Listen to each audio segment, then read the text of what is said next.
This is the book of Genesis, chapter 6, verse 5. And God saw that the wickedness of man was great in the earth, and that every imagination of the thought of his heart was only evil continually. Now, when you're reading the Bible, brothers and sisters, it's important to know what some of the words in the verse means. So let's start over. And God saw that the wickedness of man was great in the earth. What is wickedness? Let's go to the book of Genesis. What you see that big word wickedness, and then you're never told what that is. So we're going straight to the point. I want to show you this. Now we're going to go to the time that Potiphar's wife was harassing Joseph. Now, watch this. Genesis 39:9. There is none greater in this house than I, neither hath he kept back anything from me but thee, because thou art his wife. How then shall I do this great wickedness and sin against God? Do you see what wickedness means, brothers and sisters? It's just another word for sin. Wickedness is sin. Watch Deuteronomy 17. We give you precepts. Deuteronomy 17, verse 1. It says, Thou shalt not sacrifice unto the Lord thy God any bullock or sheep wherein is blemish, or any evil favoredness, for that is an abomination unto the Lord thy God. If there be found among you within any of thy gates which the Lord thy God giveth thee, man or woman, that hath wrought wickedness in the sight of the Lord thy God in transgressing the law. See, wickedness was transgressing the law. That's what wickedness was. You're seeing it. Wickedness was sin. Now again, if I go to Ecclesiastes, pay attention, Ecclesiastes.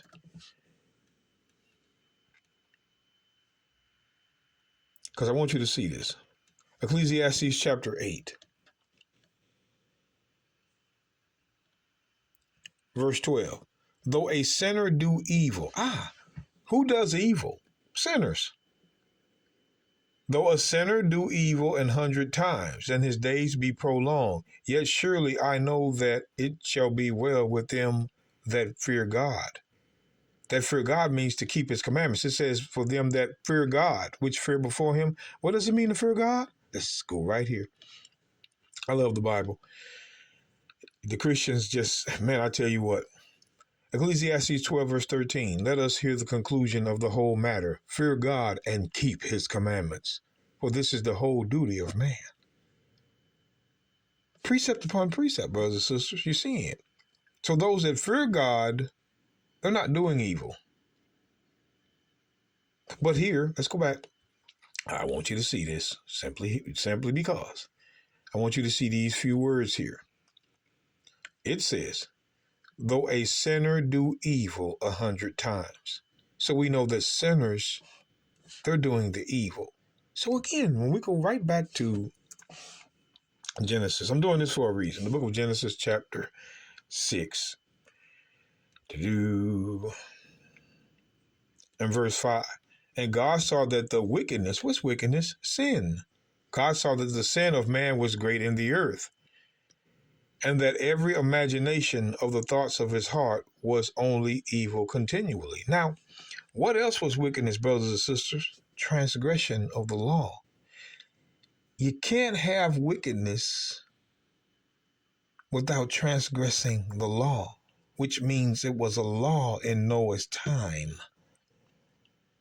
That's what these Christians don't. It's a reason why they don't want you to know that the law was in Noah's time. You can't have wickedness.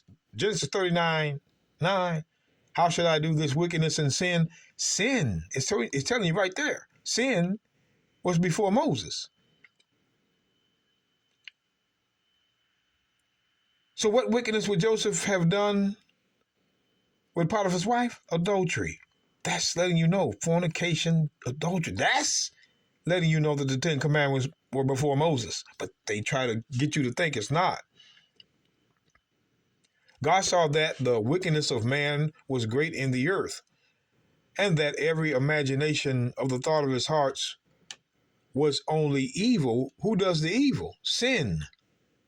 Continually. What? Watch this. And it repented the Lord that he had made man on the earth, and it grieved him at his heart. I want you to pay attention. It says, and the Lord said, I will destroy man whom I have created from the face of the earth, both man and beast and creeping thing and fowls of the air, for it repenteth me that I have made them. Wait a minute. Let me go here. I'm sorry about that. Verse 8. But Noah found grace in the eyes of the Lord. Oh, man. So Noah found grace. Grace. Out of all the world that's in sin, Noah found grace. Wow. Let's watch this. These are the generations of Noah. Noah was a just man and perfect in his generations. And Noah walked with God. Well, what does all that mean? Noah was a just man. Hold on. Just, perfect. Now, let's get the book of Ezekiel. What? He was a just man. How could he be just? How could he be just? Let's go straight to the point. But if a man be just and do that which is lawful and right, so a just man is a law keeper. We're reading it.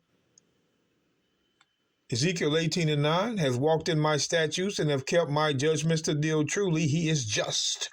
He shall surely live, saith the Lord God. So a just man is a law keeper. What about a perfect heart? What about a perfect man? 1 Kings 8. Seems like Noah's works is saving him. Get the point, brothers and sisters? Get the point. Acts are saving Noah. Oh, he was just chosen. He was favored. Okay. 1 Kings 8:61. Let your heart therefore be perfect with the Lord our God, to walk in his statutes and to keep his commandments as at this day. So to be just is to keep the law. A perfect heart is keeping the law. Well, Malachi, let's roll with this thing. Malachi chapter 2. What does it mean to walk with God? Who's walking with God? Look at this now. He says, my covenant was with him of life and peace, and I gave them to him for the fear wherewith he feared me, and was afraid before my name. This is talking about that good priest. The law of truth was in his mouth, and iniquity was not found in his lips. He walked with me. Who is the me he walked with? God. See, to walk with God, the law of truth must be in your mouth, and there must not be any iniquity in your lips. You Sunday Christians have iniquity everywhere, serve the wrong day and think you walking with God. No. Your pastor have never read this. To walk with God is to keep the law. To walk with God is to keep the law. He walked with me in peace and in equity, and did turn many away from transgression. So let's go back to Genesis 6:8 and read that again. Let's go to Genesis 6. Let's go back and look at Noah again.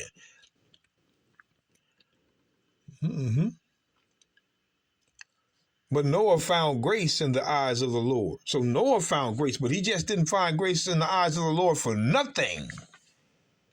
These are the generations of Noah. Noah was a just man, a law keeper, and perfect in his generations, a law keeper. And Noah walked with God, because that's all that could walk with God, was law keepers. Noah was saved because he kept the law. The rest of them died because they sinned against the law. This is what these preachers don't want you to grasp. Because here would be the first instance of a man being saved by law. These are the generations of Noah. Noah was a just man. A just man was a law keeper, perfect in his generations. Law keeper, 1 Kings 8:61. And Noah walked with God. Who did you see walk with God? And that's probably the only verse in the Bible, because I've searched it. Those that walk with God keep the law. Christians can't change that. I don't think that verse is found in the New Testament like they like it. Playing these games. Noah was saved by works. Here's the proof.